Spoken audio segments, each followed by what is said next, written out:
হে বন্ধুবৰ, আজি আমি গুৱাহাটীলৈ গৈ আছোঁ। তাত গৈ কি চাম আপোনালোকে ভিডিঅ'টো নকটাকৈ আগলৈ চাই থাককচোন। এতিয়া আমি আহি পালোঁ চাংচাৰি ষ্টেচন।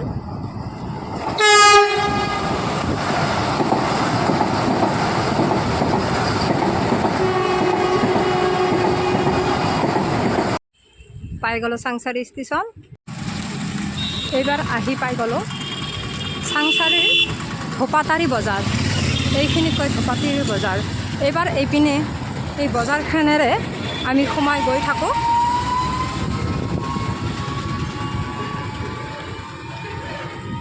ভিতৰত গৈ কি দেখিম আপোনালোকক দেখুৱাবলৈ চেষ্টা কৰি আছোঁ।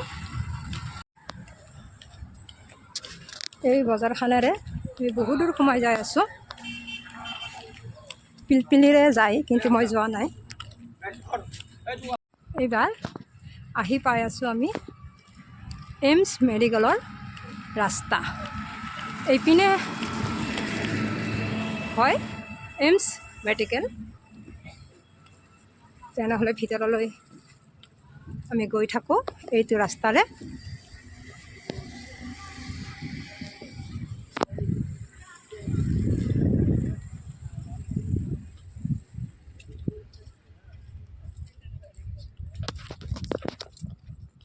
এইপিনে 3-4টামান ৰাস্তা হৈ আছে।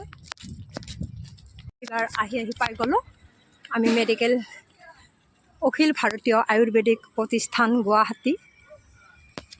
চাওকচোন, এইটো এইমছ মেডিকেলৰ গেট হয়।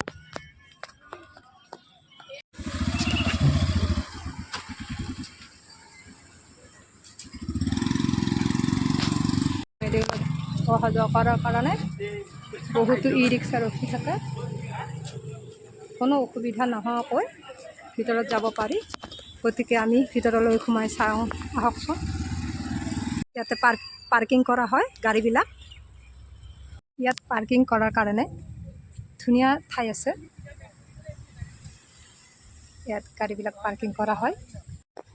এই মেডিকেলখন 2022তে আৰম্ভণি কৰা হৈছিল।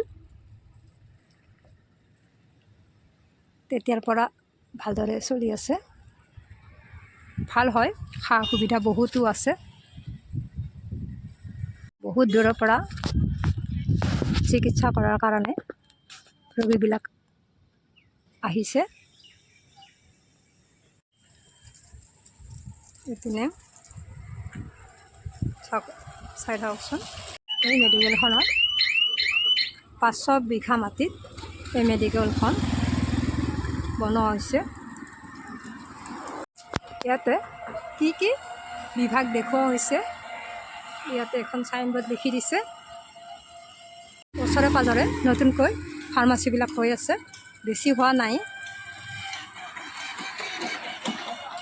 এইকেইখন ফাৰ্মাচী আছে ওচৰে পাজৰে।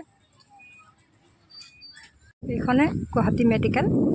আৰু বেছি দেখুৱাব নোৱাৰিম, মানা আছে, গতিকে অকণমান দেখুৱাই দিছোঁ। আজি ভিডিঅ'টো এইমছ মেডিকেলৰ এইখিনিয়ে দেখুৱালোঁ।